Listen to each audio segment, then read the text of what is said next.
if you're a surfer and you're looking to ride the wave, there are times when you have to struggle, times when you fall off the board, and you're not in the zone. But then when you hit it just right, and your timing is optimal, and you ride that wave, and everything is, oh my God, so that is what I call it, being in the zone or generating a state of flow.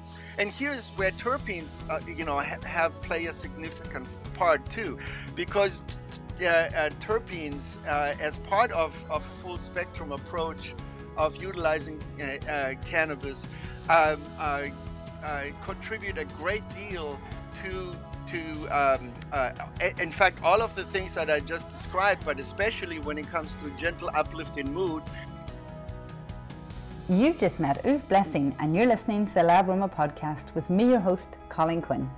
At LabAroma, we believe the secret to truly effective and therapeutic plant medicine is by understanding our plant science and backing it up with evidence. And this week, I sit down and have an amazing conversation with Uwe. Now, there's a few reasons I wanted Uwe on to the podcast. One of the big ones is his new work with Cannabis 360, which is what we get into in detail. But let me tell you a little bit about him. Uwe is a medical writer in the areas of cannabinoid health sciences and mind-body medicine. He is the author of a multiple of books, one of which is my favourite, which is the Cannabis Health Index, which is now in its 3rd edition, and it's a really, really good go-to reference book that I lean into heavily. Now, some of the other medical books he has written are Breaking the Cycle of Opioid Addiction and Your Cannabis CBD, THC Ratio. Before committing to research and writing, Uwe worked for over 20 years as a paramedic in the emergency medical services for San Francisco, which was a fascinating career and a fascinating move then from that career into his Ph.D. in higher education and social change, but also now his work within cannabis science, cannabis, and in the whole world of cannabis sciences. He is the co-founder and chief scientific officer for Cannabis 360, which is an app and online platform designed to demystify the science of the endocannabinoid system, which is something we all need when we're trying to learn more and more about our body, how it works, and how the plants can help. Enjoy. Good morning. How are you? Colleen, thank you so much for having me, and I'm delighted to be on your show. So, I want to start back at the start. I really want to sort of paint a picture of your background, because your background to me is not just fascinating, but I think it's been a really interesting foundation for your work now. Would you agree with that?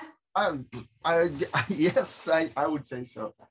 Okay, so it's hard to separate the person from what it is that they do and say and think, and so context matters a lot. Yes, so let's put some context around this. So you started as a paramedic. How did starting as a paramedic happen, and what was that career like? Because you've done it for a considerable amount of time. What was that career like working in that medical aspect, in that field? I was born and raised in Germany, and I did pre-med in Germany. I signed up for medical school, but there was a waiting list for 2 years, and so I decided I'm going to sell my motorcycle and go on a walkabout and see the world. And eventually I made it to San Francisco, fell in love with the city, kind of never left. But going to medical school in America is very expensive. So, it was cost prohibitive at the time. And so my girlfriend at the time says, hey, why don't you check out, the paramedic system here? Because they have a pretty advanced scope of practice, and you might really enjoy this. So I went to the only program in the Bay Area here at Stanford, and enrolled in the paramedic program. Got pretty much hired out of the door by the San Francisco Department of Public Health, and loved it. Loved paramedic work, one-on-one medicine. No 2 calls are ever the same. No office work. A wonderful adventure for a young man from Europe going to see the world, and having a service orientation. It was always, medicine was always, at the forefront of what I really enjoyed doing. And so it was just an unexpected but wonderful slide into what became 20 years of very satisfying and very adventurous type of work. So let me take you back to that research piece. So, what I'm really curious to understand, I think, it's a really interesting field. You went from being a paramedic to it sounds like it became very natural just to research cannabis. Well, it happened gradually. For a while I was still thinking of upgrading my license and going to medical school here. But then eventually I started to shift looking at research, because especially looking at various types of specialties or fields of medicine, including mind body medicine, including other forms of medicine, having to do anything from traditional Chinese medicine to herbal medicine, and so I chose to go the research route, especially with a small college that specialized in qualitative research methodologies, which is a complicated way of saying one quality that that PhD program had, and that it allows you to develop a skill set that lets you pull from a variety of disciplines that are very complex, and pull out only those items that are clinically relevant to all the different patient populations that are out there. So in a way, uh, you get to pull the best, what's practically relevant from all these different disciplines in a way that makes sense in the clinical setting. And that appealed to me, and that's why I went that route. And here was the other thing that was really sweet. At some point, the city of San Francisco decided to merge the paramedic division with the fire department. So we were all cross-trained as firefighters, but the good thing was that we were now on a 24-hour schedule.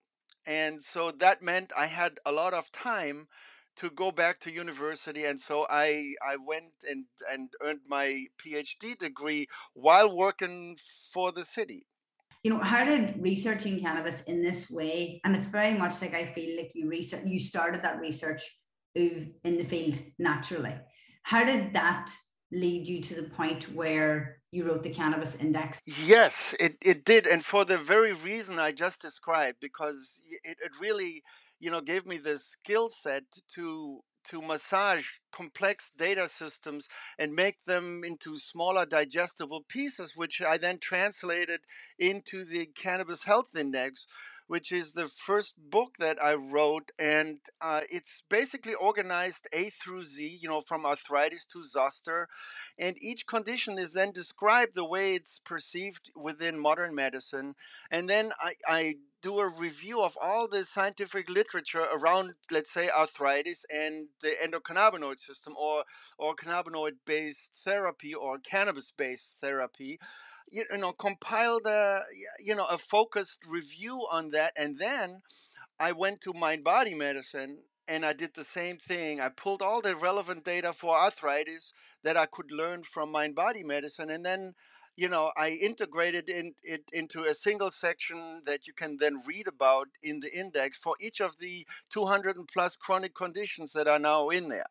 And so it gives the reader a more holistic view on hypertension, in which I always felt empowering, because it's not just empowering for a provider who wants to have the backdrop and the context of the science behind it, but also then pulling from multiple systems, but also including the patient's preferences about what kind of cannabis experience they wish to have, and integrating the provider's clinical experience on equal setting, so that it's not just the doctor tells you take this pill, but bringing in the patient's preferences about how they want to pursue the multiple options that are lying in front of them, regarding what they're going to think is the optimal path forward. So it's not just the doctor dictating, but the provider bring in their clinical experience, the science bring in the scientific context on which to make more informed decisions, but also on equal parts, like how do I want to deal with this challenge, whatever it is, if from arthritis to anything in between to zoster. And cannabis based medicine, what's sweet about it is because there's so many different types of cannabis, you actually have the choice about how you want to move forward. If you are concerned about cognitive changes, if you have concerns or fears or anxieties about it, there are types of cannabis you can employ that give you a great number of therapeutic benefits for your body and your mind, without having any changes in cognition or any of the other adverse effects potentials that are associated with the prime psychoactive cannabinoid, tetrahydrocannabinol, or THC for short. One particular area and one chapter that I found just remarkable and probably my favorite was the chapter on the mind and body and the role that cannabis plays in mind body medicine. And this feels like something you're very passionate about. The chapter is called Mind, Molecule, and Endocannabinoid System. Give us a basic overview of what, why that was so important to you and what that concept is all about. Yes, let me perhaps start by saying it this way. The reason why cannabis works for so many different patient populations is because it affects the body and the mind in such a way as to support and fortify the body's capacity for self-healing. And it does so in a general way, primarily in two ways. It generates homeostasis or balance in all organ systems, and two, it generates a deep sense of relaxation. And but that is only true if it's a therapeutic cannabis experience, because if you take the wrong kind, if it's matched to a person that is perhaps too sensitive to one particular cannabis constituent, you can cross that fine line between an adverse effect and a therapeutic effect. And so, having said that, it may help to unpack this a little bit. Um, uh, a a fact is, the right type of cannabis, given at the appropriate dose, in the optimal form and matched to each individual's needs, will do so in a handful of different ways. One, it will, like I said before, it will cause a relaxation response, and healing happens when we are in a parasympathetic state, and so to briefly give the listeners a bit of context, the autonomic nervous system is divided into two parts: the parasympathetic system, which is associated with rest, relaxation, and repair, and the sympathetic nervous system, which is basically fight, flight, or freeze. So when we are in a fight, flight, or freeze situation, when we have especially if we have a chronic internal environment that's challenged by chronic stressors, chronic anxiety, chronic fears and concerns, then we're not really have generated an internal environment that's conducive to healing, because there is a tiger around the corner and it's about to get us. And so the body shuts down everything that's non-essential, including digestion, repair, and healing, because there's an imminent threat among us. And so first of all, if we want to heal, we want to generate, and we want to support an internal environment that a parasympathetic internal state, so that the body can then really focus on, I can rest, I can relax, and I can repair. So a therapeutic cannabis experience will do that. It will open up. It will support a parasympathetic tone and downregulate sympathetic tone. Now, the other thing that it does, it gives you a gentle uplift in your mood. And that's why it works so well for so many of the mood disorders, anything from anxiety to depression to post traumatic stress syndrome. The other thing it does, it generates balance and homeostasis, and it does so at the cellular level it does so between the communication between each cells in the intracellular environment, and it does so in every single of the organ systems of the human body. So it does it at the very microscopic place, but it also does it for the whole organism. And why is that so relevant? And there are three typically contributing factors that are part and parcel of most chronic disease pathologies, and that is chronic inflammation, oxidative stress, and chronic pain. Those are, most chronic conditions have these elements as a contributing factor. And cannabinoid based therapeutics address each and each of these single underlying pathologies that contribute. And so as as we find the optimal remedy for us, it begins to work slowly on all of these things. It will induce an anti-inflammatory effect. It will induce an antioxidant effect, and it will work on mitigating a great number of different types of pains through various very specific mechanisms. Now, the other thing that a therapeutic cannabis experience will do has to do with generating a state of flow, or being in the zone, if you will. And my favorite metaphor of describing, well, what does that mean? It's if you're a surfer and you're looking to ride the wave, there are times when you have to struggle, when times when you fall off the board, and you're not in the zone. But then when you hit it just right, and your timing is optimal, and you ride that wave, and everything is, oh my god. So that is, what I call it, being in the zone or generating a state of flow. And here's where terpenes have play a significant part too, because terpenes, as part of a full spectrum approach of utilizing cannabis, contribute a great deal to in fact, all of the things that I just described, but especially when it comes to gentle uplift in mood and to the physiological changes associated with that.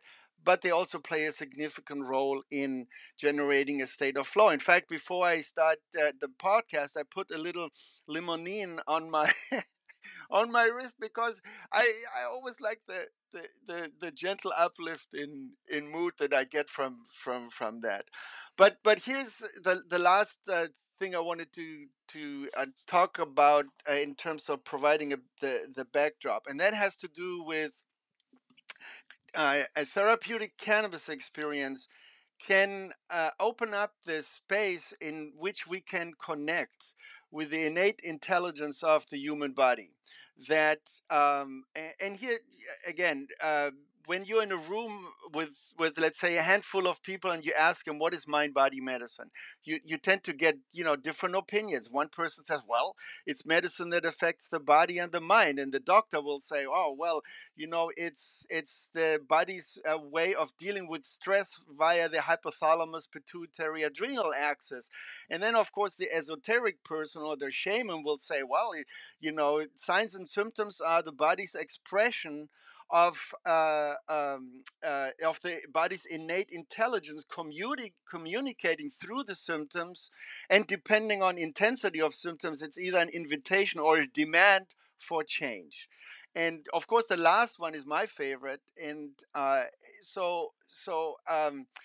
you know, those people that are open to it, and not everybody is, and not everybody has to. This is an invitation to explore that if it appeals to you. You can get great benefits out of working with cannabis or cannabis-based products, or with related products like terpenes or flavonoids, for example, and not having to do this work. But for those that are interested, I always find that when people are including a mind body component to it, when they start listening to their body, what might my body is trying to tell me about what it is that I need to make changes, what it is that I need to heal, on the inside, that that those folks experience a much deeper and longer lasting a range of healing experience up to and including a complete cure, a complete remission.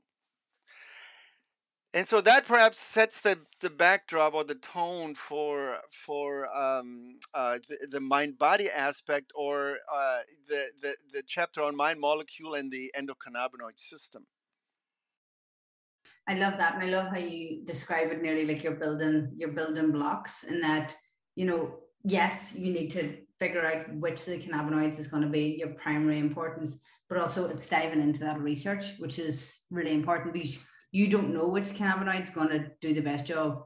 The easiest way to figure that out, and the most concrete way to figure that out, is by understanding the research. And we say in Lab Cannabis that evidence is, we say it in LabAroma, evidence is armor. And without that evidence and being super comfortable with that evidence, then you don't know where to start. You're not as well informed. And it's much harder when you're working with a patient to make them comfortable with taking a plant medicine if it's not backed by science. Now, the good thing is that science is becoming more and more readily available. But what's even better is we have tools now like the Cannabis Index, which is, for me, has become very much my Bible when it comes to getting into that detail of the cannabinoids. So with the Cannabis Index and Canna-Keys, how have you utilized the importance you put on research in both of those tools? That's a sweet question. I love book learning. I love holding a book in my hand and learning from it. But you know, the rate of the scientific literature and the scientific exploration is so rapid. Yeah, to give you an example, last year there were 3,900 individual papers that had been published, research that had been conducted on looking at specific components of the endocannabinoid system in the treatment context of, you know, a great number of especially chronic conditions.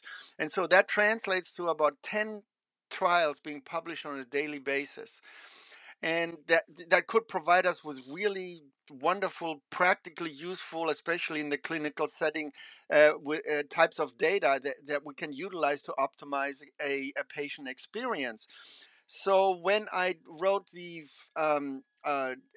second edition, the first and second edition included 100 conditions, and then 4 years later, when with this new edition, the third edition that just came out in last month, I include over 200 chronicles. So in a relative short period of time, the scientific data has grown so rapidly and so fast that it warrants inclusion of 100 additional types of conditions into the index. And so now there are folks in the industry, among healthcare providers, or there are people who are working with patients or patients themselves who want and need access to the latest information. And so book learning is always going to be a year or year and a half behind, because it's just the nature of the beast, you know. And so we decided to you know, and Doug and David, my partners in creating the Canna-Keys platform, used the Cannabis Health Index as a rough template and generated an online platform that gives the subscriber access to the latest studies, to the latest data, uh, and you know, it's organized in such a way so that you have the most practical information at your fingertips at a glance. So it's designed to be as time-saving tools for those that work with cannabis-based therapeutics. It's, you know, in many ways, it's not unlike what LabAroma has been doing and offering to their subscribers, to make it really easy to have the most relevant information at their fingertips, to generate the personalized aroma mixtures that are going to be best for them based on the science and based on their personal preferences, which I love about LabAroma, because to me that is essential when it comes to working with cannabinoid based therapeutics. And the overlap between the aroma sciences and the essential oil sciences with mind body medicine and with the endocannabinoid system. It's the Venn diagram. In the middle is the sweet spot. And so it's really nice to connect with you, and having had a chance to look at your website and to look at all the wonderful work you put in there.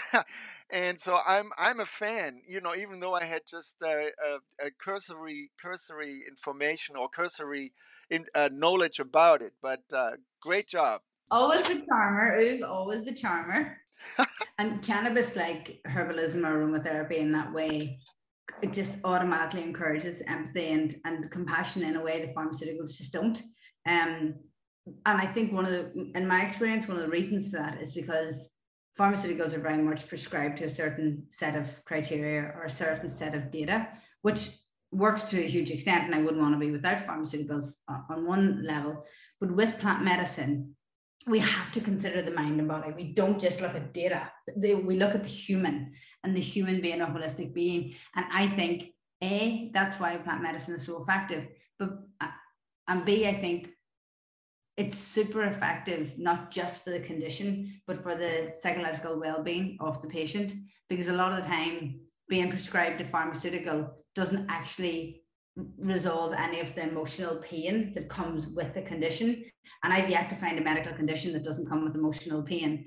And when you work with someone that works with plants, you automatically feel more comfortable to talk about the holistic problem.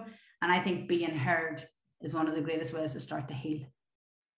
Yeah, no, I couldn't have said it better. And aromatherapy has in the general perception has been considered, a soft approach to medicine. When in fact, when you look at the science behind it, it's quite substantial, and it has a history that goes back, globally. There's no medical tradition around the world that doesn't include or has valued the contribution that scent has brought to the fore in treating, a great many different types of patients. And so it's wonderful to see that change, and it's wonderful to see the scientific foundation that aromatherapists now can use. And again, there's the same overlap between the cannabinoid health sciences, mind body medicine, and aroma based therapy sciences. And so it's really nice to see it come more to the fore, and to be embraced as a much more equal partner in the healing regimens that we have access to. The science of aromatherapy has been there for so long. But the one thing I was going to say to you was that when early cannabis research was required, and people were looking beyond the cannabinoids and starting to look at the terpenes, it was a bit easier because there already was, historic data on the terpenes where we didn't have it with the cannabinoids. And I think that was a real help within the cannabis world to push the science forward. Absolutely. In fact, I'm entering studies on a weekly basis that are coming from the essential oil research academic community, and so when I look, for example, acne and limonene, for instance, I find not just from cannabinoid researchers. Studies that I can add into the mix, but there are a lot of other researchers. And interesting to note what countries they come from. Which is sort of like a whole other fascination for me to see where there are where there is really intense interest in aromatherapy from an academic point of view. But yeah, there's a vast reservoir of untapped information that I can't wait to utilize in moving forward with CannaKeys, and offering all of these wonderful data, and again crystallizing the very most important pieces of information, and then integrating in such a way so as to optimize patient outcomes.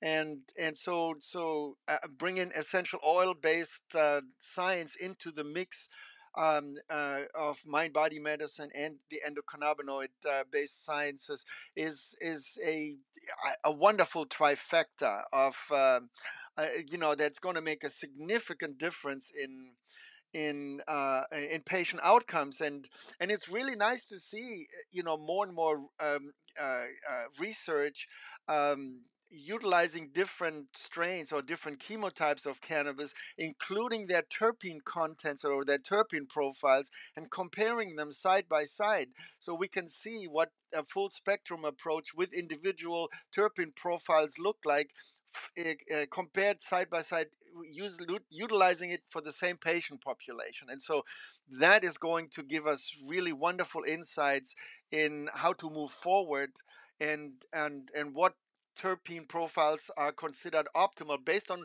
what the science is telling us, and then we can combine it with what are the patient's preferences and the person that makes the formulation, what clinical experience they bring to the table, and that is a sweet combination that I think can go really far in giving the patients not just an end result but also a means on equal par, so that the means are just as important as getting there, whether it's well-being or the mitigation of signs and symptoms of what ails them.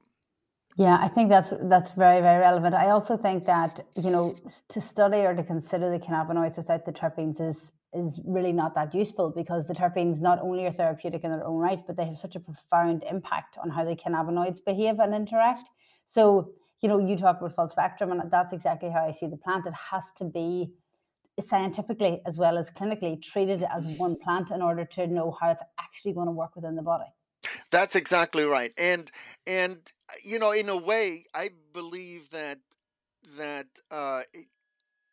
cannabis-based therapeutics, and that includes the terpene aspect or the mind-body aspect, will never be a silver bullet. The way medicine prescribes it with pharmaceuticals, so they are based that are basically prescribed on weight. I think that when it comes to utilizing cannabis-based constituents, it's always going to be optimal to move forward with a very individualized approach. There will never be a one-size-fits-all, and as much as the pharmaceutical industry is not going to like that, because it's so much easier to control it and make money with it, to have a compound that you can patent. But uh, it's also presents itself with its own limitation beyond the control of the economics that are involved with it.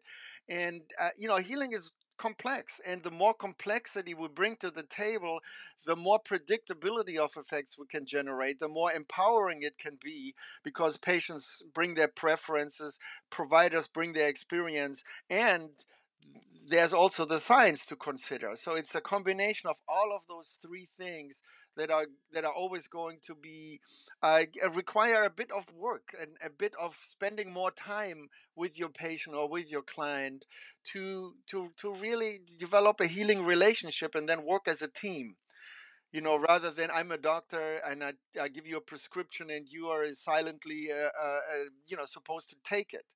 And it's a system that many doctors know doesn't work, as evidenced by non-compliance of too many people who are just not taking the prescription they've been given by their doctor, which to me is a direct indication of the lack of faith or trust in the remedy, or in the power of healing of the team, of the current team that patients are part of. And so I see more and more people, more and more, especially chronic patient populations, moving away from that, creating the space for them, opening up to other approaches, including cannabinoid-based therapies, terpene-based therapies, including essential oil-based therapies and mind-body aspects, and often a combination, many find to be ideal.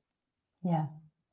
Yeah, this is fascinating. I love the work you're doing. I think Canna Keys is brilliant and is badly needed. So I'm so happy it exists. One last question about it. Does the software at this point, or even in the future, do you plan to take into account genetic testing or any form of personalized medicine? Is that something you guys have on your radar? You know, I've reviewed a great number of the studies that are beginning to emerge that look at specific genotypes or phenotypes, and comparing them to which cannabis-based therapeutics are considered optimal. Because one of the things, it's true to anybody working in the cannabis space, is that one one approach is for one that works for one patient is not going to work for another. Here, for example, uh, uh, uh, there are 32 types of cancers that show that engaging the endocannabinoid system may generate therapeutic efficacies.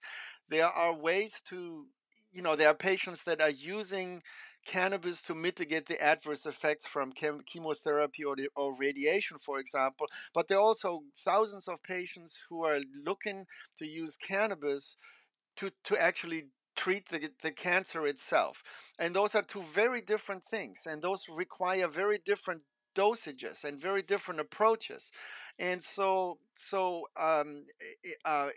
if we just look at those patients that are using cannabis to treat the cancer themselves, we find in the clinical setting that those that use THC abundant concentrates, for example, a little bit more than half of them in the oncology setting show therapeutic efficacy.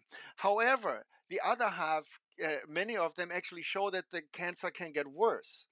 However, then what's also true, in observations in the clinical setting, is that once those whose cancer is actually getting worse by utilizing a THC based concentrate, once they switch it down to less than 20 milligrams a day or utilize chemotypes that include CBD, and so where the ratio between THC becomes so important, then they experience mostly therapeutic effects.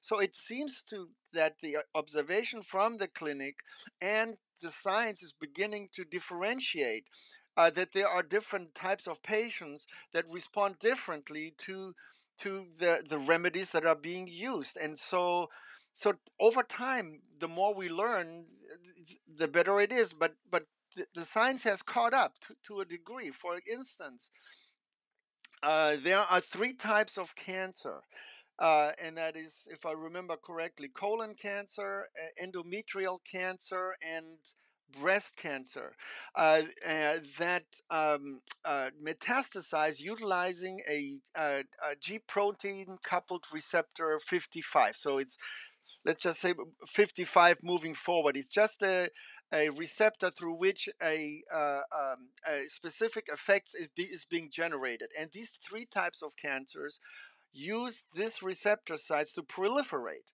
Now, it happens to be that THC is an agonist at 55, while CBD is an antagonist at 55. And so here's a plausible explanation, although it has to be confirmed in the clinical setting. This is just an early research trend that those folks that find their cancers getting worse with high THC strains is most likely, or at least a plausible explanation, um, uh, uh, experience the worsening of their condition because THC modulates 55. And so while THC has effects that it generates via other receptor sites like CB1 and CB2, and some of them may actually mitigate the cancer. If it turns out that 55 makes the cancer worse and CB1 or CB2 makes it better, what's the difference and the balance in between? We don't know yet. So those are gaps in research that we still need to fill. But the clinical observations, confirm that. So about half and half, get benefits, a half and the other half gets worse. And so time will tell. But in the meantime, those folks that wish to move forward with cannabis-based therapeutics, especially with these three types of cancer I just mentioned, it would behoove them to bring in higher amounts of THC if they still want to use a high concentrate of THC in order to mitigate their types of cancer. And so what is the ideal ratio? there, of course, there are studies behind it. In fact, I wrote a book just on THC and CBD ratios and what the science says about what patient populations could benefit from what ratio. And so the complexity is beginning to show up. But what's even more exciting is bringing in the terpenes into the picture. So it's like which type of terpenes and what CBD to THC ratios is going to be considered optimal to mitigate each of the different cancer populations. Like limonene and its precursor peryl alcohol is showing up in the research as having anti-cancer effect in the treatment context of breast cancer, for example. Other cancers too, but since we're talking about breast cancer, colon and uterine cancer, those are wonderful and exciting possibilities and trends that are already emerging. And so what harm can it done to bring limonene into whatever treatment regimen you're working if you're challenged by breast cancer. So it's about as safe as an adjunct as you can bring to the fore into the mix. And so it's exciting to see, and I think the future will offer a lot. But I think to get back to circle back to your questions regarding genetic testing and will we make this, I think there's going to be potential to make to pull practical data out of that, and I think genetic testing can play a part. But I expect that because there's so many moving parts in each individual patient, that cannabinoid based therapeutic are still going to be individualized beyond that what genetic testing can tell us about optimizing or matching specific strains with the test results from the genetic testing. So I think it may play a part, but it's not going to be, oh my God, in the future we just do a test and we know exactly what chemotype and what terpene profile is going to be optimal for you. I think the mind body aspect is so vast, and as you well know from working with essential oils, one scent experience in one person, even if they're challenged by the same condition, can produce delight and disgust in the other. And so even if genetic testing tells us that the person that is disgusted by the scent can benefit from it, it's not going to work, because it's the disgust is generating an internal stressor that's not going to be conducive to generate this healing parasympathetic environment that we want to maintain in order to give the body the best chance to heal itself. Yeah, I think that's brilliantly explained. Fascinating. Uwe, thank you so much for your time, but also for the work you do. It's fascinating what you're doing. I love your journey through this world, and I love that you've ended up in the cannabis space. We're very lucky to have you in this space. Thank you for sharing your insights, and thank you for your time. Thank you, Colleen. Feels nice to hear, and it was a pleasure and delight. Good. Have a lovely day. Take care. Likewise. Bye. If you enjoyed this week's episode of the LabAroma podcast, don't hesitate to pop over to Spotify, iTunes or Google Podcast, where you can rate and review this episode, and you can also subscribe on any of those platforms so you never miss another episode of the LabAroma podcast again. I hope you really enjoyed it. Don't hesitate to share this week's episode with friends and family if they would also love to hear it. Until next time, take care.